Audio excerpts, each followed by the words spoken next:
Hello नमस्कार प्यारे विद्यार्थियों, स्वागत है आपका आपके अपने यूट्यूब चैनल दिव्य दर्पण क्लासेस में। आज का टॉपिक बहुत ही जरूरी और परीक्षा में बार बार पूछे जाने वाला है। अगर आप इस टॉपिक को ध्यानपूर्वक समझ लेंगे तो इससे जुड़े सारे सवाल आपके आसान हो जाएंगे। तो दोस्तों, वीडियो को अंत तक जरूर देखिए और अपने दोस्तों के साथ में शेयर भी कीजिए। आज की क्लास हमारी 1857 की क्रांति के बारे में होने वाली है, जिनसे महत्वपूर्ण जो भी क्वेश्चन है वो कॉन्सेप्ट के माध्यम से अपन समझने वाले हैं। थ्योरी क्लास रहेगी। शुरुआत करते हैं सबसे पहले 1857 की क्रांति की। तो 1857 की क्रांति भारत के इतिहास में एक महत्वपूर्ण घटना थी, जो भारत के इतिहास की एक महत्वपूर्ण घटना थी, जिसने ब्रिटिश शासन के खिलाफ भारतीयों की पहली व्यापक और संगठित लड़ाई को जन्म दिया। इसे भारत का प्रथम स्वतंत्रता संग्राम, सिपाही आंदोलन, विद्रोह या 1857 की क्रांति या 1857 का महान विद्रोह भी कहा जाता है। आइए इसको अपन विस्तार पूर्वक समझने की कोशिश करते हैं। सबसे पहले इसके ऐतिहासिक पृष्ठभूमि यानी कि बैकग्राउंड की बात करते हैं। इसकी क्या पृष्ठभूमि रही है, किस प्रकार से इसकी शुरुआत होती है। तो शुरुआत करते हैं 1857 से पहले अंग्रेजों ने भारत के बड़े हिस्से पर अपना शासन स्थापित कर लिया था। उनकी नीतियों से भारतीयों में असंतोष बढ़ने लगा था। इसका मुख्य कारण अलग अलग प्रकार के थे। हम समझने का कोशिश करते हैं कौन कौन से वो कारण रहे जिनके बदौलत आज इतिहास के अंदर इस घटना को दोहराया जाता है, इस घटना को पढ़ा जाता है। सबसे पहले अपन राजनीतिक कारण की बात करते हैं। लॉर्ड डलहौजी की प्लेस नीति क्या थी। इस नीति के तहत बिना उत्तराधिकारी वाले राज्यों को अंग्रेजी अधिकार के अंदर मिला लिया जाएगा, अंग्रेजी क्षेत्र के अंदर मिला लिया जाएगा। यानी कि जो भारत के वे राज्य, जिन राज्यों के जो राजा हैं उनकी कोई संतान अगर नहीं है तो उत्तराधिकारी नियम को ख़त्म कर दिया जाएगा।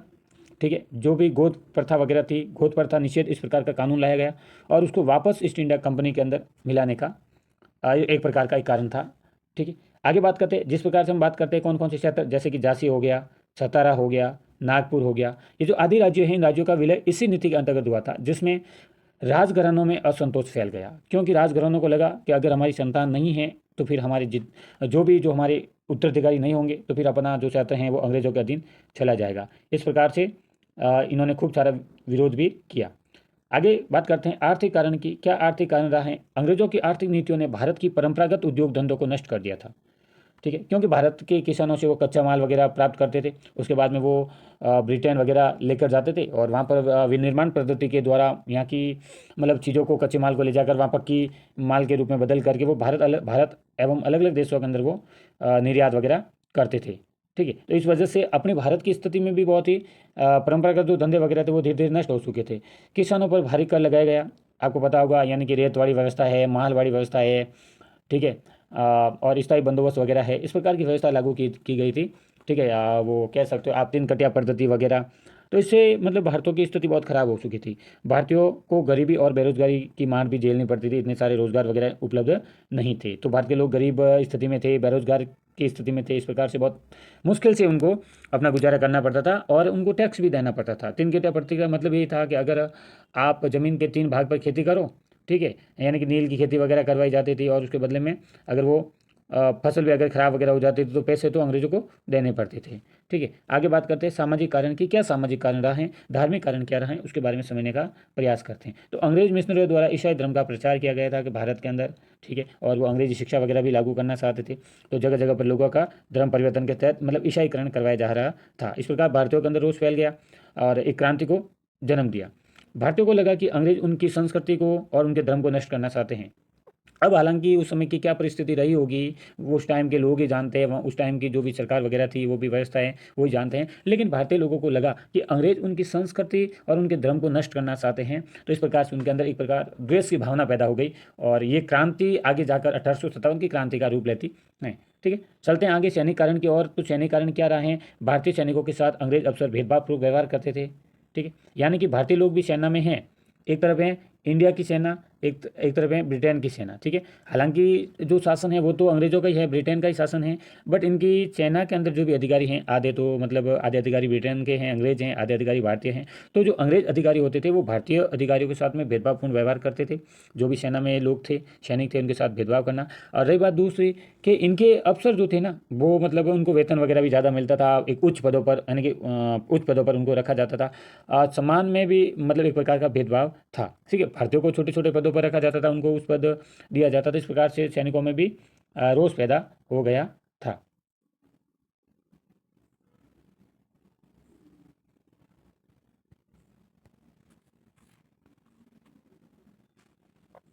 आगे बात करते हैं 1857 में एनफील्ड राइफल के कारतूस में गाय और सुअर की जो चर्बी होने की अफवाह फैल गई थी। हालांकि ये बात कितनी सत्य है कितनी सत्य नहीं है, हम उनके बारे में कोई एविडेंस मतलब आपके साथ प्रस्तुत नहीं कर सकते हैं, लेकिन हालांकि इन सब माना जाता है, सब की राय अलग अलग हैं। ठीक है, तो हम जितना बताया गया है उसके बारे में बात कर रहे हैं। 1857 में एनफील्ड राइफल में कारतूस में गाय और सुअर की जो चर्बी थी वो मतलब ऐसा कहा गया था कि उसमें अंदर चर्बी वगैरह भरी हुई थी ताकि उस पर किसी प्रकार का जंग वगैरह न लगे, ठीक, आसानी से उसको यूज में किया जा सके। तो इस प्रकार की अफवाह फैल गई थी। हालांकि ये बात हकीकत भी हो सकती है, ठीक है। इसके कोई प्रमाण हमारे पास उपलब्ध नहीं है। यह बात हिंदू और मुस्लिम दोनों के लिए एक धार्मिक अपमान थी, क्योंकि जो हिंदू हैं वो गाय को अपनी माता के समान मानते हैं और मुसलमान सूअर को सबसे अपवित्र मानते हैं। तो इस प्रकार उन्होंने कहा कि हमारा धर्म एक प्रकार से भ्रष्ट हो जाएगा, ठीक है। तो उनमें भी विरोध की भावना पैदा हो गई।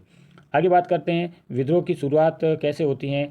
तो विद्रोह की शुरुआत 29 मार्च 1857 को मंगल पांडे नामक एक सिपाही हैं, वो बराकपुर मतलब बंगाल के अंदर जो स्थान पड़ता है वहाँ पर अंग्रेज अफसर को गोली मार देता है, मतलब गोली से उनको मार देता है, गोली चला देता है। इसके बाद में 10 मई 1857 को मेरठ में सिपाही ने विद्रोह कर लिया। उसके बाद दिल्ली की ओर कूच किया, यानी कि 10 मई 1857 का मेरठ के जो भी सिपाही थे उन्होंने विरोध किया और फिर उसके बाद में दिल्ली की ओर कूच किया, दिल्ली की ओर आगे बढ़े। दिल्ली पहुंचकर उन्होंने बहादुर शाह जफर को भारत का सम्राट घोषित कर दिया। यानी कि 10 मई 1857 को मेरठ के जितने भी जो सिपाही थे उन्होंने विद्रोह किया और दिल्ली की ओर चले। और उसमें दिल्ली भारत के अंदर मुगलों का शासन था और दिल्ली के जो भी बादशाह थे उनका नाम था बहादुर शाह जफर। तो मेरठ के सिपाहियों ने कहा कि बहादुर शाह जफर हैं वो हमारे भारत के सम्राट हैं, बाकी हम अंग्रेजों के अधीन नहीं रहना चाहते। अब देश के अंदर बहुत बड़ी क्रांति होगी, ठीक है। इस प्रकार से आगे जाकर प्रमुख केंद्र कौन कौन से थे 1857 की क्रांति के। सबसे पहले अपन दिल्ली की बात करते हैं। दिल्ली, तो दिल्ली के अंदर जो नेतृत्व करता थे उसका नाम था बहादुर शाह जफर और बहादुर शाह जफर को मेरठ के सिपाहियों ने अपना बादशाह भी, हिंदुस्तान का बादशाह भी घोषित कर दिया था, ठीक है। उसके बाद में कानपुर की बात करते हैं। कानपुर के नेतृत्व करता थे नाना साहब और तात्या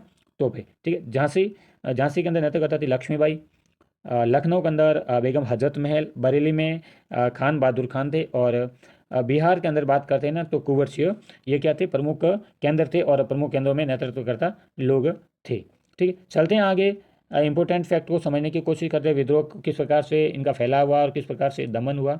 तो विद्रोह उत्तर भारत, मध्य भारत और बिहार तक फैल गया था, यानी कि उत्तर भारत, मध्य भारत और बिहार तक फैल गया था। लेकिन दक्षिण भारत, पंजाब और कुछ रियासतों ने अंग्रेजों का साथ भी दिया था। यानी कि हालांकि भारत के कुछ मतलब ऐसे भी इलाके थे और ऐसे भी रियासतें थी, ऐसे भी राजा थे जिन्होंने अंग्रेजों का साथ दिया।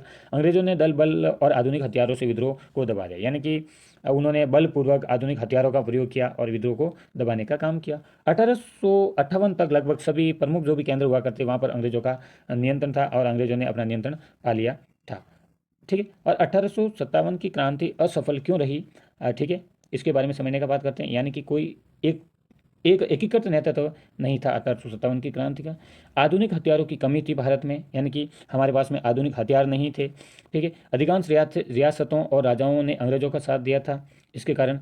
और उसके बाद में संगठन और योजना की कमी थी। इस कारण से 1857 की क्रांति का भारत का प्रथम जो स्वतंत्रता संग्राम है वो असफल रहा और ये महत्वपूर्ण असफलता के प्रमुख कारण हैं। इनके परिणाम की बात करते हैं तो परिणाम क्या निकलता है 1857 की क्रांति का। ईस्ट इंडिया कंपनी का शासन समाप्त हुआ। भारत की सत्ता ब्रिटिश क्राउन यानी कि रानी विक्टोरिया के हाथों में चली गई। मतलब 1857 के अंदर प्यारे विद्यार्थियों जब अपन बात करते हैं ना तो 1857 के अंदर जो ईस्ट इंडिया कंपनी थी इसका शासन खत्म हो जाता है और 1858 से लेकर, बात ध्यान से समझना, 1858 से लेकर 1947 तक, ठीक है।